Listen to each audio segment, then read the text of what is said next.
तो आप में मनचाही चीज बनाने और प्रकट करने की जबरदस्त क्षमता होगी।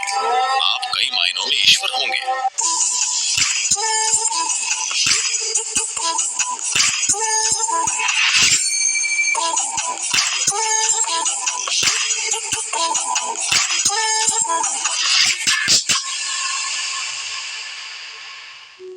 आपने ऐसे लोगों के बारे में सुना होगा जो कुछ मांगते हैं और सभी उम्मीदों से परे वो उनके लिए सच हो जाता है। आमतौर पर ऐसा उनके साथ होता है जो श्रद्धा रखते हैं। मान लीजिए आप घर बनाना चाहते हैं।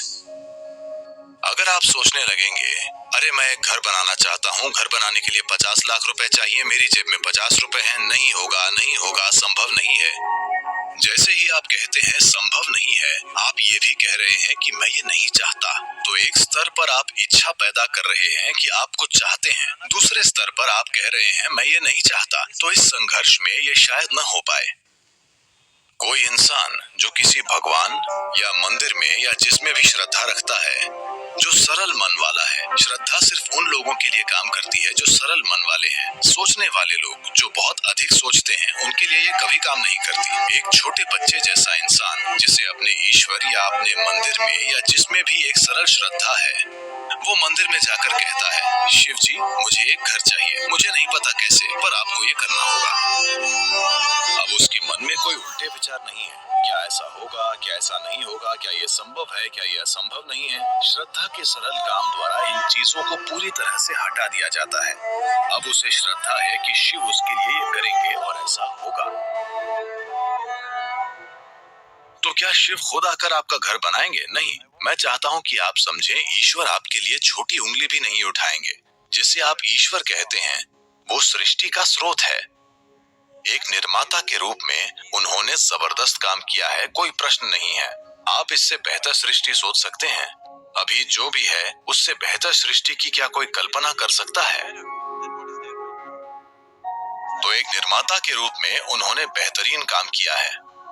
पर अगर आप चाहते हैं कि जीवन आपके हिसाब से चले, क्योंकि अभी आपकी खुशी और आपकी खुशहाली की बुनियाद ये है, अगर आप दुखी हैं तो सिर्फ और सिर्फ इसलिए आप दुखी हैं कि जीवन वैसे नहीं चल रहा जैसे आप चाहते हैं। बस यही बात है। तो अगर जीवन आपके हिसाब से नहीं चलता तो आप दुखी होते हैं। अगर जीवन आपके हिसाब से चलता है तो आप खुश होते हैं। ये इतना सरल है। तो अगर जीवन को आपके हिसाब से चलना चाहिए तो सबसे पहले आप कैसे सोचते हैं, आपकी सोच में कितना फोकस है, आपके विचार में कितनी स्थिरता है और विचार प्रक्रिया में कितनी ऊर्जा है, इससे तय होगा कि क्या आपका विचार एक सच्चाई बनेगा या सिर्फ एक विचार रहेगा। ये इससे भी तय होगा कि आप उल्टे विचार बनाकर उस विचार के लिए रुकावट नहीं पैदा करते। Is something possible or not possible? Is destroying humanity.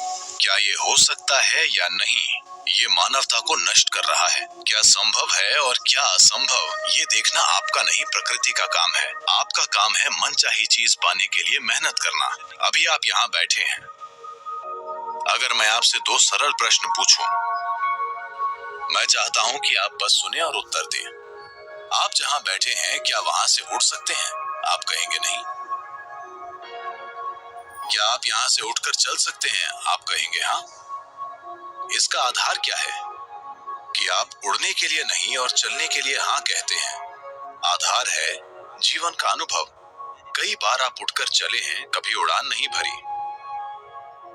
या दूसरे शब्दों में, आप जीवन के पिछले अनुभव को आधार बनाकर ये तय कर रहे हैं कि कुछ संभव है या नहीं।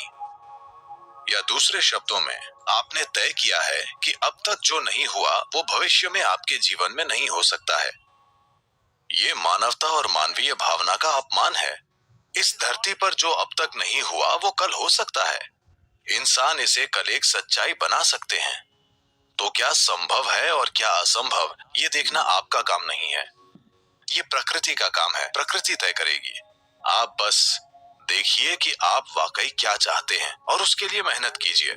और अगर आपका विचार एक शक्तिशाली तरीके से तैयार होता है बिना किसी उल्टे विचारों के कोई ऐसे उल्टे विचार न हो जिनसे विचार प्रक्रिया की तीव्रता कम हो जाए। सबसे पहली और महत्वपूर्ण बात यह है कि आपको स्पष्ट पता होना चाहिए कि आप वाकई क्या चाहते हैं। अगर आप नहीं जानते कि आप क्या चाहते हैं तो उसे बनाने का सवाल ही नहीं उठता। अगर आप ये देखें कि आप वाकई क्या चाहते हैं तो हर इंसान यही चाहता है। वो खुशी से जीना चाहता है, वो शांति से जीना चाहता है। In terms of its relationships, वो चाहता है कि उसके रिश्ते प्यार भरे हों, या दूसरे शब्दों में कहें तो कोई भी इंसान यही चाहता है कि वो अपने भीतर सुखी हो और उसके चारों ओर सुख हो। ये सुख अगर हमारे शरीर में होता है तो हम इसे सेहत या सुख कहते हैं। अगर ये हमारे मन में होता है तो हम इसे शांति और खुशी कहते हैं। अगर ये हमारी भावना में होता है तो हम प्यार और करुणा कहते हैं। अगर ये हमारी ऊर्जा में होता है तो हम इसे आनंद और परमानंद कहते हैं। यही एक इंसान की तलाश है। चाहे वो काम करने अपने ऑफिस जा रहा है, वो पैसा कमाना चाहता है, करियर बनाना चाहता है, परिवार बनाए, वो बार में बैठे या मंदिर में बैठे, वो तब भी उसी चीज की तलाश में है। भीतर सुख, चारों ओर सुख। अगर यही हम चाहते हैं तो मुझे लगता है इसे सीधे संबोधित करने और इसे बनाने के लिए खुद को प्रतिबद्ध करने का यही समय है। तो आप खुद को एक शांतिपूर्ण इंसान, आनंदमय इंसान, प्रेम करने वाला इंसान, सभी स्तरों पर एक सुखद इंसान बनाना चाहते हैं। और क्या आप इस तरह की दुनिया भी नहीं चाहते? एक शांतिपूर्ण दुनिया, एक प्रेमपूर्ण दुनिया, एक आनंदमय दुनिया। नहीं नहीं, मुझे हरियाली चाहिए, मुझे भोजन चाहिए। आनंदित दुनिया से हमारा मतलब है कि हम जो भी चाहते थे वो हो गया। आप इसी की तलाश कर रहे हैं, तो आपको यही करने की जरूरत है कि अपने और अपने आसपास के लोगों के लिए एक शांतिपूर्ण, आनंदमय और प्रेमपूर्ण दुनिया बनाने के लिए प्रतिबद्ध हो जाएं। हर दिन सुबह अगर आप दिन की शुरुआत अपने मन में इस सरल सोच के साथ करें कि आज मैं जहां भी जाऊंगा एक शांतिपूर्ण, प्रेमपूर्ण और आनंदमय दुनिया बनाऊंगा। अगर आप दिन में 100 बार गिरते हैं तो क्या फर्क पड़ता है? एक प्रतिबद्ध आदमी के लिए विफलता जैसा कुछ नहीं होता। अगर वो 100 बार गिरता है तो 100 सबक सीखने को मिलते हैं। अगर आप खुद को कुछ वाकई अच्छा बनाने के लिए प्रतिबद्ध करते हैं तो आपका मन व्यवस्थित हो जाता है। जब आपका मन व्यवस्थित हो जाता है तो आपकी भावना व्यवस्थित हो जाएगी। भावना का संबंध विचार से है। जब आपका विचार और भावना संगठित हो जाती हैं, तो आपकी ऊर्जाएं उसी दिशा में व्यवस्थित हो जाएंगी। जब आपके विचार, भावना और ऊर्जा व्यवस्थित हो जाएंगे, तो आपका शरीर व्यवस्थित हो जाएगा। जब ये चारों एक दिशा में व्यवस्थित हो जाते हैं, तो आप में मनचाही चीज बनाने और प्रकट करने की जबरदस्त क्षमता होगी। आप कई मायनों में ईश्वर होंगे। जो सृष्टि का स्रोत है वो आपके जीवन के हर पल में आपके अंदर काम कर रहा है। बात सिर्फ ये है, क्या आपने उस आयाम तक पहुंच बनाई है या नहीं? अपने जीवन के 4 मूल तत्वों को व्यवस्थित करके आपको वो पहुंच मिलेगी। ऐसा करने के लिए साधन और तकनीकें हैं। योग का पूरा विज्ञान, पूरी तकनीक जिसे हम योग कहते हैं, वो बस यही है, खुद को सृष्टि के एक टुकड़े से सृष्टा बनाना।